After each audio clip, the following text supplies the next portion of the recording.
The morning alarm echoed through the suburban neighborhood in Connecticut. Emily Harrison opened her eyes in the dim bedroom. 6:30 a.m., the usual time. In the bed next to her, her husband Michael was still in deep sleep. Emily wasn't a morning person. Especially on days when important business negotiations were ahead, she felt like there was a heavy stone in the pit of her stomach. Today could be a major turning point in her real estate career.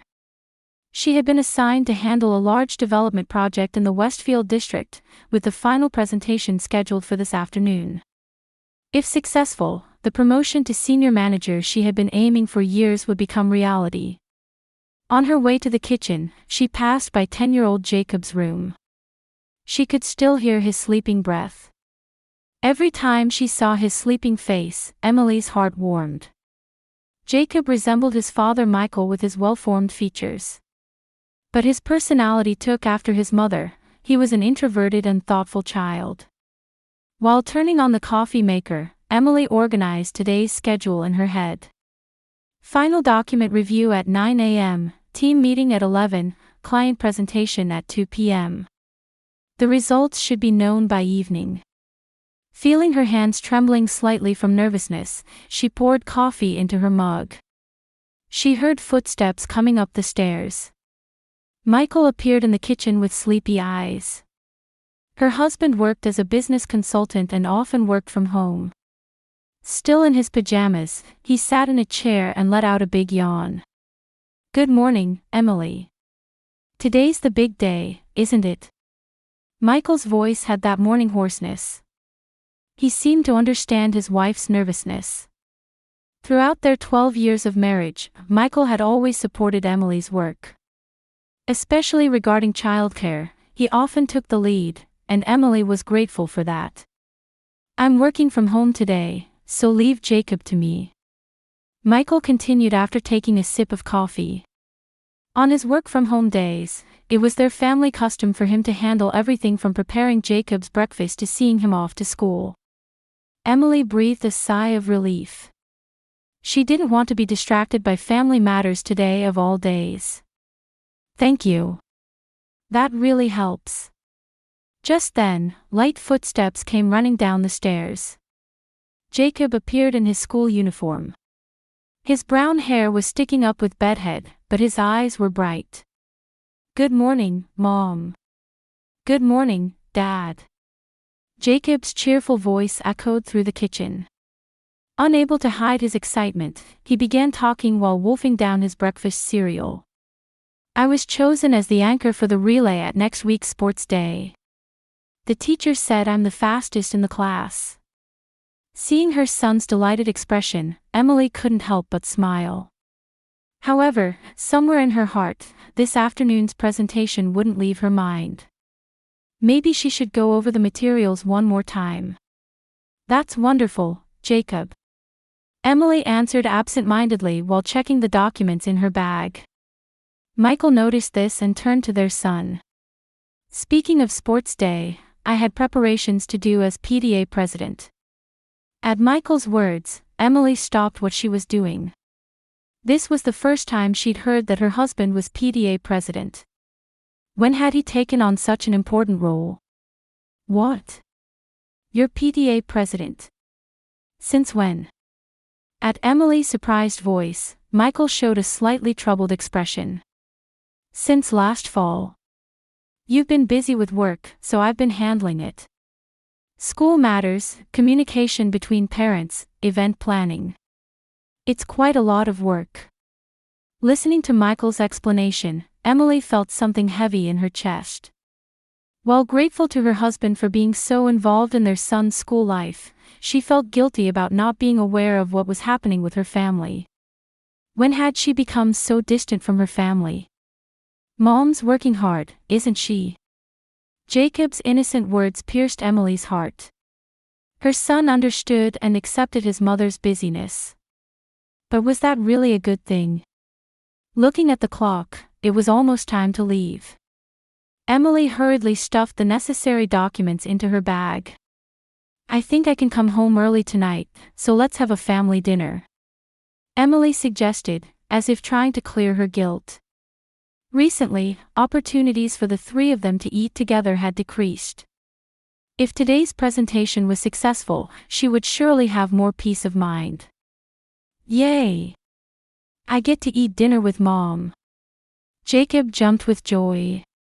Seeing that pure happiness, Emily once again realized the importance of family. While putting on her shoes at the entrance, Emily looked back. Michael was preparing Jacob's lunchbox and fixing his son's bedhead. He was the perfect father. Being able to leave her family to her husband and concentrate on work with peace of mind was truly something to be grateful for. Do your best today. Michael called out gently. Emily smiled back and left the house. Once alone in the car, nervousness about the afternoon presentation washed over her again. But at the same time, she found herself looking forward to tonight's family dinner. The office of Harvard Realty, where Emily worked, was on the 15th floor of a 20-story building in downtown Hartford, Connecticut. Arriving early to avoid the morning rush, Emily was alone in the quiet office, making final checks on today's presentation materials. The Westfield District Large Development Project was a massive $50 million deal.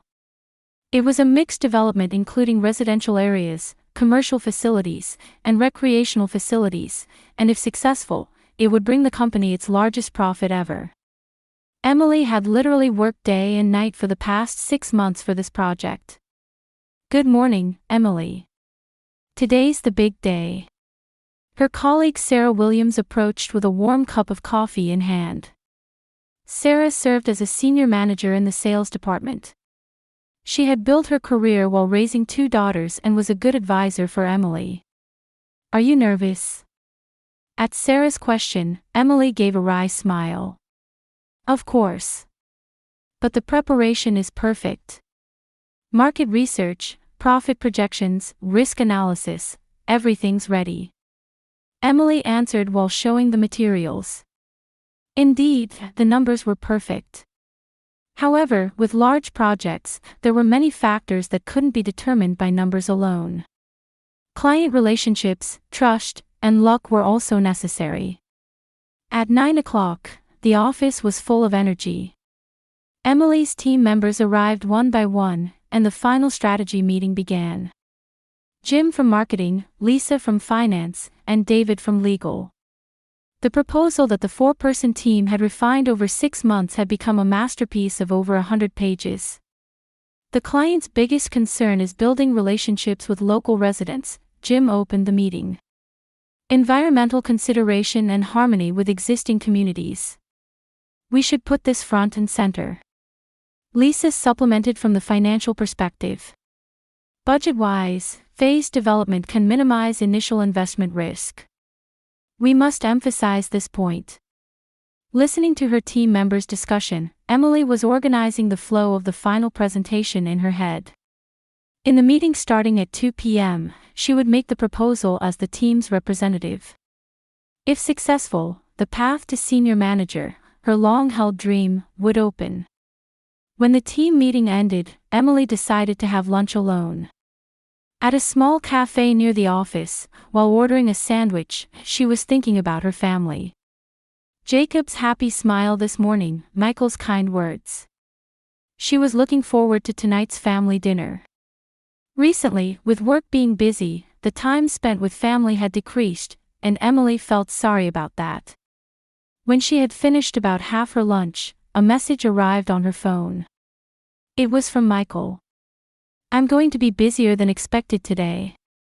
Go ahead and have dinner without me. I'll be late. Emily stared at the screen and put down her fork. Had Michael forgotten about the family dinner they had promised this morning? Or was work taking priority? For Emily, tonight's family time was as important as the afternoon presentation. She tried to write a reply but couldn't find the right words. She couldn't blame her husband. He was working hard at his job too.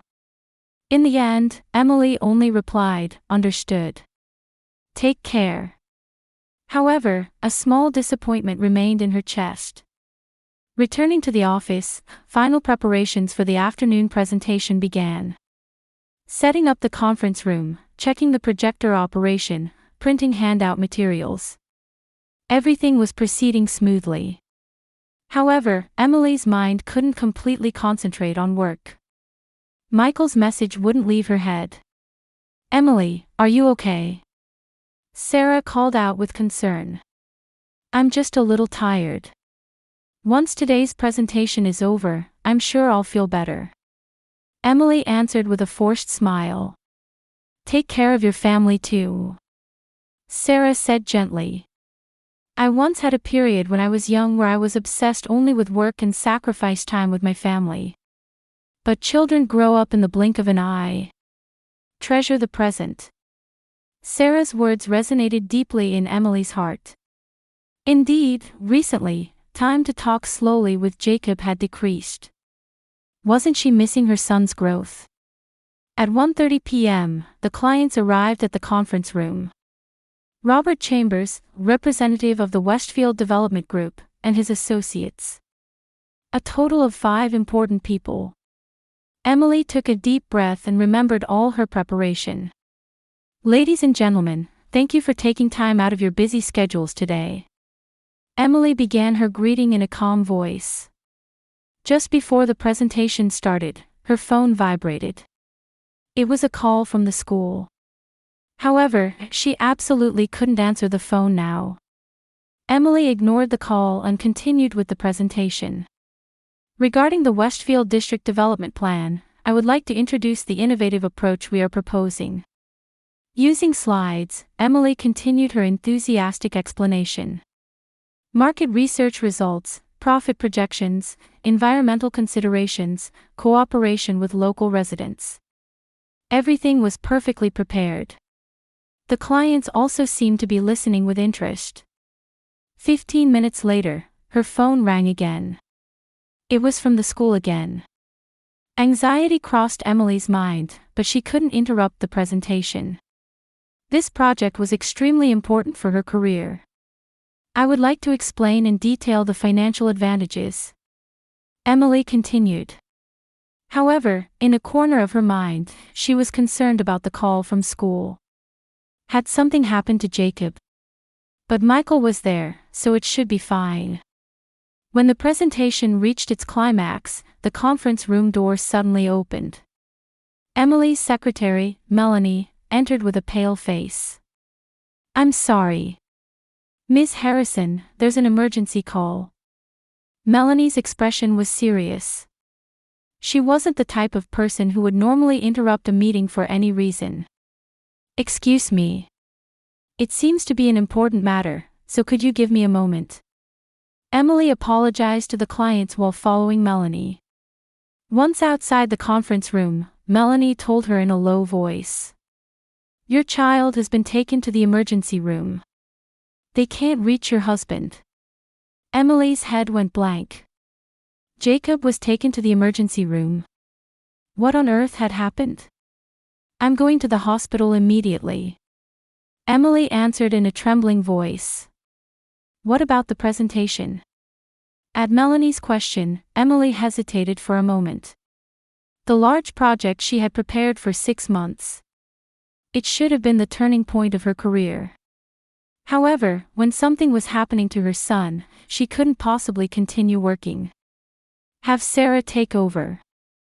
I'm going to the hospital right now." Emily returned to the conference room and explained the situation to the clients. Fortunately, Mr. Chambers showed understanding.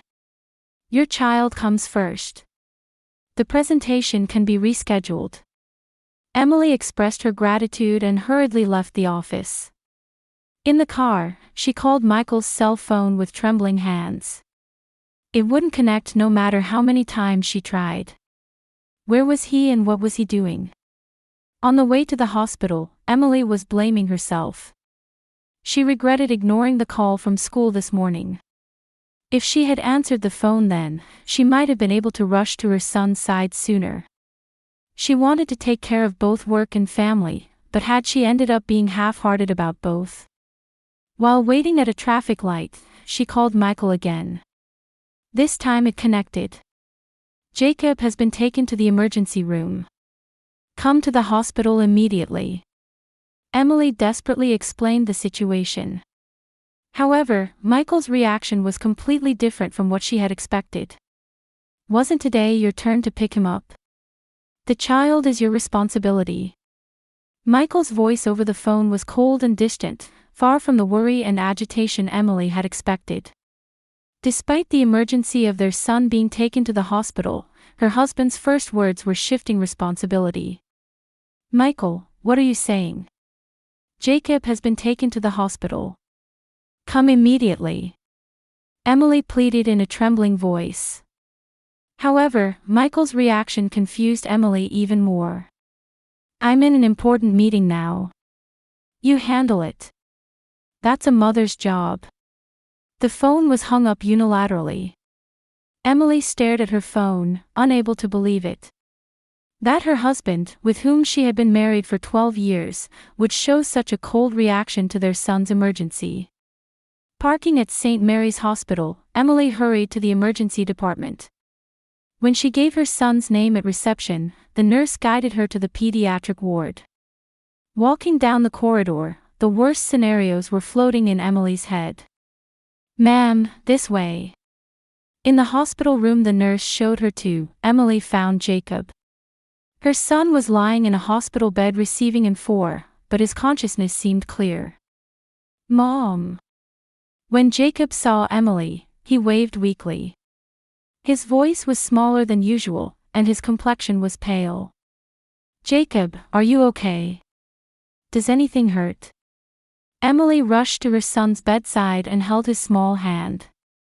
Jacob's hand was cold and trembling slightly. My head hurt really bad, and I felt sick. But I feel a little better now. Hearing her son's weak voice, Emily's chest tightened. Dr. Anderson, the attending physician, entered the room. You're Miss Harrison, aren't you? We need to discuss your child's condition. Dr. Anderson had a gentle but serious expression. He began explaining while holding the test results. Your child was showing symptoms of acute drug poisoning. Blood test results detected sleeping pill components. It took Emily time to understand the doctor's words. Drug poisoning. Sleeping pills. There was no way Jacob would ingest such things. That's impossible. Jacob isn't the kind of child who would take such medication. Emily desperately denied it. However, the doctor's expression didn't change. Ma'am, this may not have been an accident. We may need to contact the police. At the doctor's words, Emily's blood froze. Not an accident. What did that mean? Leaving the hospital room, Emily called Michael again. This time she pressed the numbers with trembling hands. She had to make her husband understand the seriousness of the situation. Michael, this is serious. Jacob has drug poisoning, and the police may get involved. Come immediately. However, Michael's reaction was no different from before. Drug poisoning. That's ridiculous. It's because your supervision was poor. He probably ate something strange at school. At her husband's cold words, Emily was speechless. Normally, as a father, he should be worried and rush to the hospital immediately. You take responsibility and handle it. I'm busy. The phone was hung up again. Emily stood alone in the corridor. In the 12 years since their marriage, Michael had never been this cold. Something was wrong. Just then, 2 police officers appeared at the hospital entrance. A middle-aged male detective and a young female detective. Are you Miss Harrison? I'm Detective Davis, and this is Detective Wilson. Detective Davis introduced himself in a calm voice. Regarding your child's case, we need to confirm some things. We need to investigate what happened at school. Emily followed the police officers. They said they were going to the school. In the car, Detective Wilson explained the situation. Your child suddenly became ill around 11 a.m. When the homeroom teacher found him, his consciousness was hazy. 11 a.m. Emily organized the time in her head. At that time, she was having a team meeting at the office. Michael was working from home, and Jacob should have been at school. Arriving at Elmwood Elementary School where Jacob attended, Principal Mrs. Robinson greeted them with a worried expression. "Miss Harrison, is Jacob okay? We're all very concerned." The principal was a woman in her 60s who had been watching over children at this school for many years.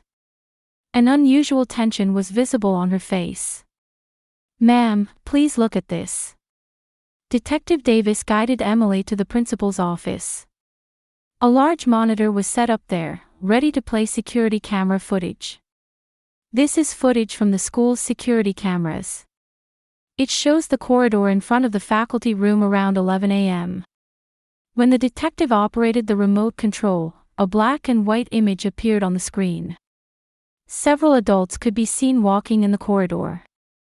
They were parents who had come to school for PTA activities. "Please pay attention here." The detective pointed to part of the screen. In the center of the footage, Jacob could be seen. Her son was walking alone in the corridor, and nothing unusual was visible. And in the next moment, Emily's heart almost stopped. What appeared on the screen was unmistakably Michael. Her husband approached Jacob and handed him something. It looked like a small plastic bottle. "What time is this footage from?" Emily asked in a trembling voice. 11:05 a.m. At the detective's answer, Emily's head was confused. Michael had said he was working from home, so why was he at school? And what had he given to Jacob? The footage continued.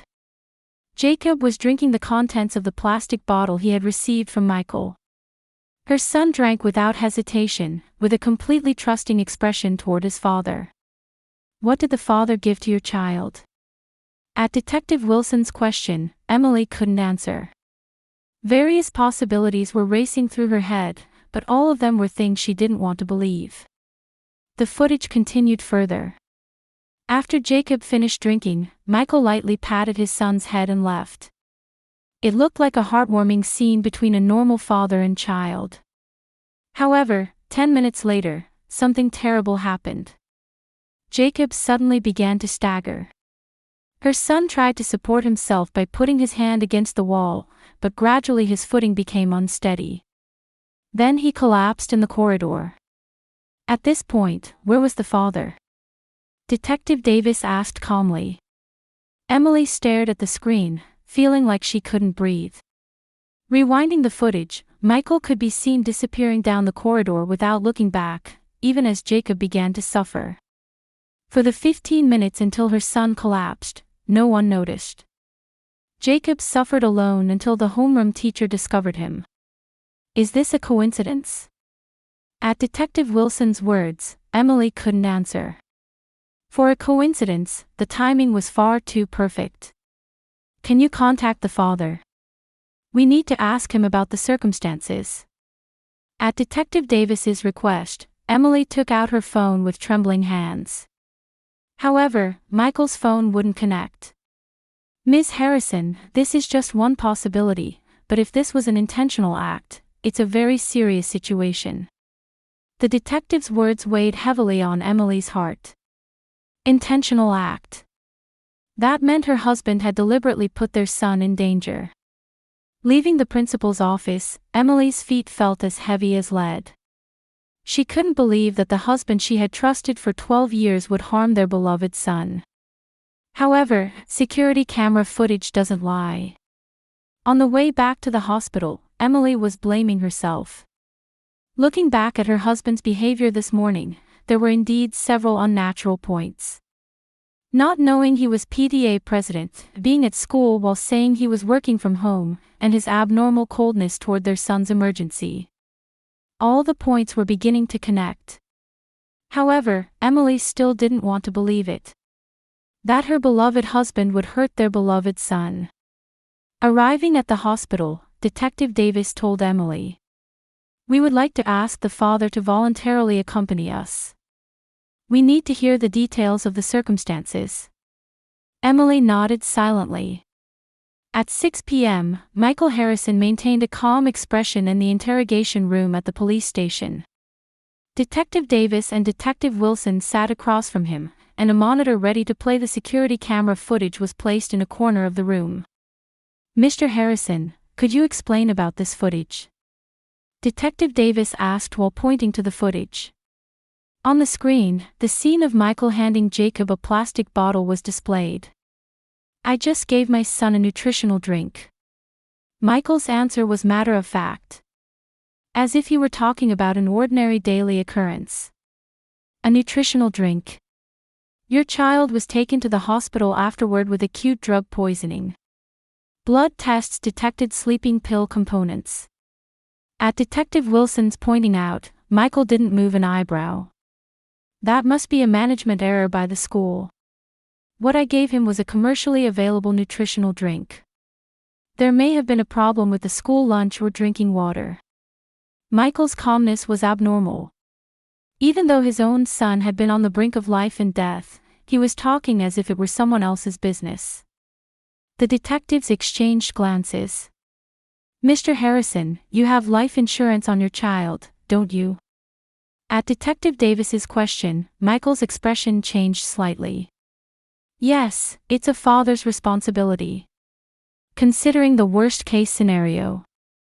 Isn't $10 million too large an amount for a 10-year-old child?" When Detective Wilson pressed him, Michael showed signs of agitation for the first time. "It's an investment in the future. Considering educational expenses too." The detectives presented further investigation results. Michael's bank account statements, credit card usage history, and records of large fund outflows to online casinos. "Over the past year, you've accumulated $750,000 in debt. Most of it is from gambling," Detective Davis announced while laying out documents. "That has nothing to do with work." Michael answered desperately, but his voice had lost the composure from earlier. "It does have something to do with it. A man in financial difficulty from debt repayment took out a $10 million life insurance policy on his son and tried to kill him with poison. This is a clear motive." At Detective Wilson's words, Michael's mask finally began to crumble. "Do you have evidence?"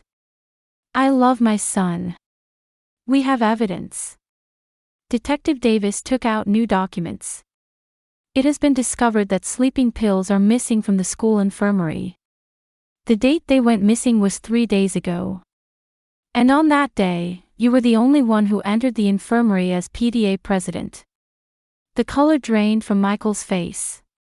He thought it was a perfect plan, but evidence was piling up one after another. "Furthermore, we recovered the plastic bottle you gave to your child. Fingerprint analysis detected your fingerprints. And from residual components, it was confirmed that sleeping pills had been mixed in." When Detective Wilson presented the decisive evidence, Michael sank deep into his chair. "There's more," Detective Davis continued. "Your computer search history. Child sleeping pills lethal dose, school accident compensation, life insurance payout conditions. These searches have been conducted frequently since 3 months ago. All of the plan he thought was perfect was being exposed." Michael sighed deeply as if he had given up. "I understand." Michael's voice was full of resignation. "I was planning it. But I didn't intend to kill him. I just intended to make him sick and blame the school, then demand compensation." The detectives looked at Michael in disbelief. Compensation was the only purpose. What about the $10 million life insurance? That was. I had the insurance money in mind too. But I really didn't intend to kill him. Michael's excuses rang hollow. You were calculating the amount of sleeping pills, weren't you? You have search history for looking up lethal doses. At Detective Davis's pursuit, Michael finally confessed. It was supposed to be the perfect crime. Sue for the school's management error, and in the worst case, insurance money too. It was a plan to get money twice. Silence fell in the interrogation room. Even the experienced detectives were at a loss for words at the confession of a father who tried to exchange his son's life for money. Why? Why your own son? Detective Wilson asked with incomprehension as a human being. The debt kept growing. I didn't know what else to do. I feel sorry for Jacob. But I couldn't think of any other way. Michael's words didn't show any true remorse. Rather, frustration at the plan's failure seemed stronger. In another room, Emily watched the interrogation through a monitor, tears streaming down her face. That the husband she had lived with for 12 years had tried to sacrifice their beloved son for money. It must be painful, but I think it's good that you were able to learn the truth. Jennifer, the hospital's social worker, spoke gently. I didn't notice anything. My husband's debt, the insurance money on my son, I didn't know any of it. I'm a failure as a mother. Emily blamed herself. You're not at fault. He was systematically hiding everything. Jennifer consoled her. I recommend proceeding with divorce proceedings. To protect your child too. That night, Emily sat next to Jacob in the hospital. Her son hadn't completely recovered yet, but his consciousness was clear. Mom, isn't Dad coming? At Jacob's innocent question, Emily's heart felt like it would break. How could she explain to her son that the father he thought loved him had actually tried to kill him? Dad is busy with work right now. Emily lied. Someday she would have to tell the truth, but not now. I remember Dad had a scary face. Jacob said in a small voice. What kind of face? Not Dad's usual face. A cold, scary face. At her son's words, Emily shuddered. Children might sense more than adults think.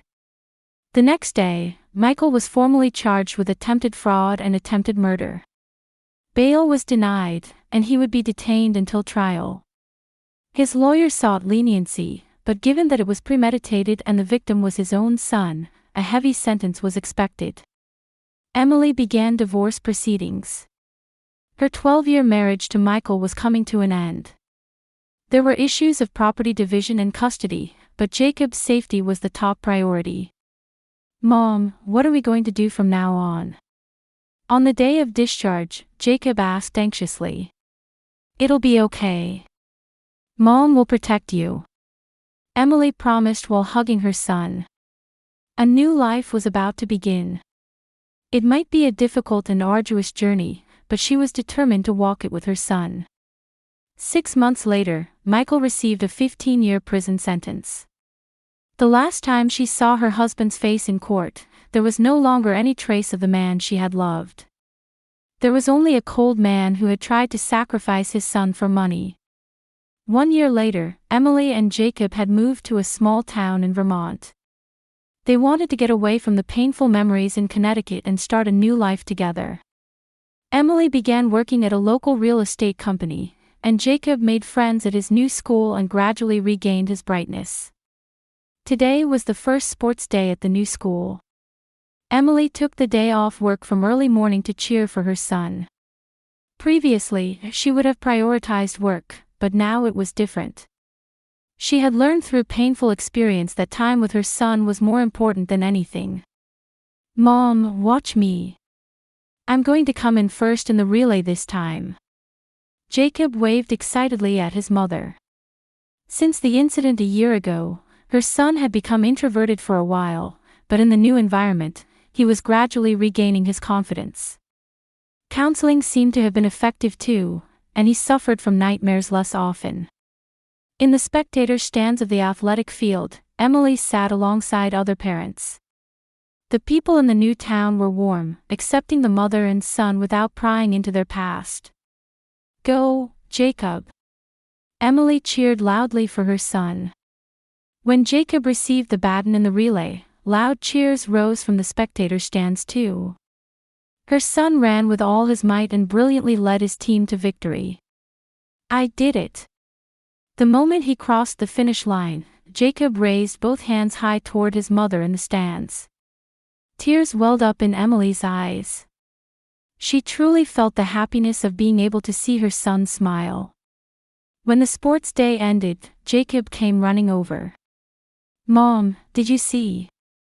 I came in first. I saw. It was wonderful." Emily hugged her son. His small, sweaty body was full of vitality. Thinking about how she had almost lost this child a year ago, she understood how precious this moment was. On the way home, Jacob said while walking, "Mom, just the two of us is enough."